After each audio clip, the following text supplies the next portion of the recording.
இன்னைக்கு கிளாஸ்ல வந்து 11th ஸ்டாண்டர்ட் தமிழ் அதில் வந்து பகுபத உறுப்பிலக்கணம் வந்து பார்ப்போம். பகுபத உறுப்பிலக்கணம் உங்களுக்கு வந்து டெஸ்ட்டுக்கு மேக்ஸிமம் 2 மார்க் வரைக்கும் கொஸ்டின் வந்து வரும். 2 மார்க் வந்து ஈஸியா எடுக்கலாம் கிராமர் பொசிஷன்ல. இதுல என்னன்னா பகுபத உறுப்பிலக்கணத்துல மொத்தம் வந்து ஒரு 7 டைப்ஸ் இருக்கு. அதாவது 7 உறுப்பு இருக்கும். அது எப்படின்னா நம்ம ஒரு வேர்டு எடுத்துக்கிறோம் அப்படின்னா அது 7 உறுப்பு பத்தி இருக்கும். அந்த உறுப்புகள் என்னென்னா முதல்ல வந்து பகுதி, விகுதி, சந்தி, சாரிகை, இடைநிலை, விகாரம். இன்னொன்று வந்து புணர்ந்து நீங்கும் அப்படின்னா இப்ப ஆ அப்படின்னு ஒரு வேர்டு இருக்கு, யாவோட ஈயோட சேருது, ஆ பிளஸ் ஈ சேரும் போது அந்த ஆ வந்து கட்டாயிரும். அந்த மாதிரி இருக்கிறத இந்த இதுல நம்ம புணர்ந்து நீக்குது அப்படிங்கறதுல கொண்டு வந்துருவோம்.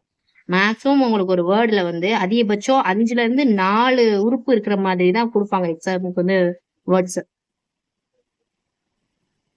இப்போ முதல்ல வருது பாத்தீங்களா பகுதின்னு சொல்லியிருக்கேன். ஒவ்வொரு வேர்ட்ல வர்ற முதல் பாட்டு, அந்த பாட்டு எப்படி இருக்கும்னா அந்த பாதி ஒரு சொல்ல வர்ற பகுதியில அந்த சொல்லோடைய மேக்சிமமான மீனிங் வந்து புரிஞ்சிடணும்.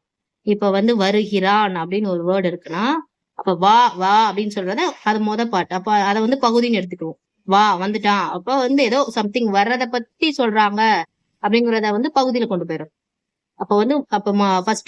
ஃபர்ஸ்ட்ல என்ன வரணும், பகுதியில மேக்ஸிமம் முதல் உறுப்பா இருக்கும், சொல்லுடைய முதல் உறுப்பா இருக்கும், மேக்சிமமான மீனிங் வந்து அதுல கிடைச்சிடும். அதே மாதிரி கடைசி இப்ப விகுதி எடுத்தீங்கன்னு வச்சுக்கோங்களேன், அந்த வேர்டோடைய கடைசி வருகிறான் இன்னுன்னு முடியுது, அப்ப இன்னுன்னு முடியுது, அப்ப ஒரு ஜென்ஸ பத்தி சொல்லுது, அப்ப வந்து ஒரு ஆண் பாலை குறிக்கும் இன் அப்படிங்கிறது. அப்ப அது வந்து விகுதியா இருக்கும். அப்ப அந்த விகுதி என்னவா இருக்கு, ஆண்கிறது வந்து ஆண் பால் விகுதியா வந்து முடியும். இதுல எக்ஸாம்பிள் பாருங்க என்ன சொல்லியிருக்கேன், வருகிறான் அப்படின்னு போட்டிருக்கோம். இப்ப இதுல வருகிறான்ங்கிறது பாதி, இப்ப இதோட பகுதி எதுவா இருக்கும், வாங்குறது வந்து இதுல வந்து ஒரு பகுதியா இருக்கும். அப்போ வாங்குறது என்னது, வருகிறத பத்தி சொல்றது, அதாவது வருங்கிறத வந்து பிராக்கெட்ல வச்சிருக்கோம்.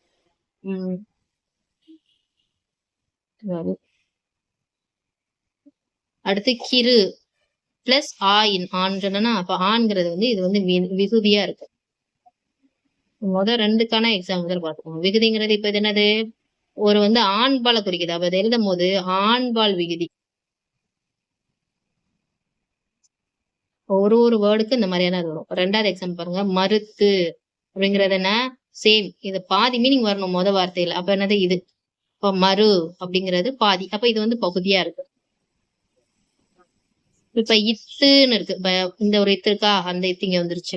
இந்த இத்துல இந்த தூ இருக்கு பாத்தீங்களா, அந்த தூ வந்து எப்படி மாறுது, இத்து பிளஸ் ஊன்றது இப்படி பிரிச்சு எழுதிக்கிறோம். நார்மலா படிச்சிருப்போம் அந்த சின்ன பிள்ளையிலே கிளாஸ், இத்து பிளஸ் ஆனா இத்து பிளஸ் ஊ, அப்ப இந்த மாதிரி வருதுல அதை அப்படி பிரிச்சுக்கிறோம்.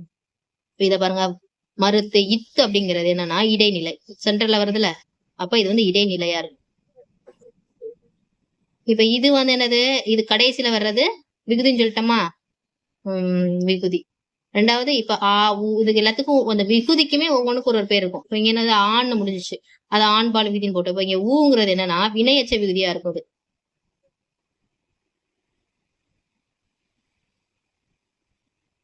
வினையச்ச விகுதி.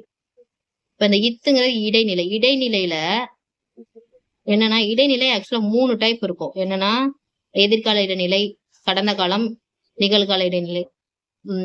இப்ப இது வந்து முடிஞ்ச விஷயத்த பத்தி பேசுது. மறுத்து அதை ஆக்சுவலா செஞ்சு முடிச்சிட்டான், ஒரு விஷயத்த வந்து வேண்டாம் அப்படின்னு சொல்றதுதான் மறுத்துங்கிற வேர்டு. மறுத்து அப்படின்னா முடிஞ்சு போச்சு. இப்ப மறுத்து அப்படிங்கிறது என்னது, இறந்த காலத்தோட இடைநிலையா இருக்கும். அப்ப இதை எழுதும் போது எப்படி எழுதிக்கணும், இறந்த கால இடைநிலை.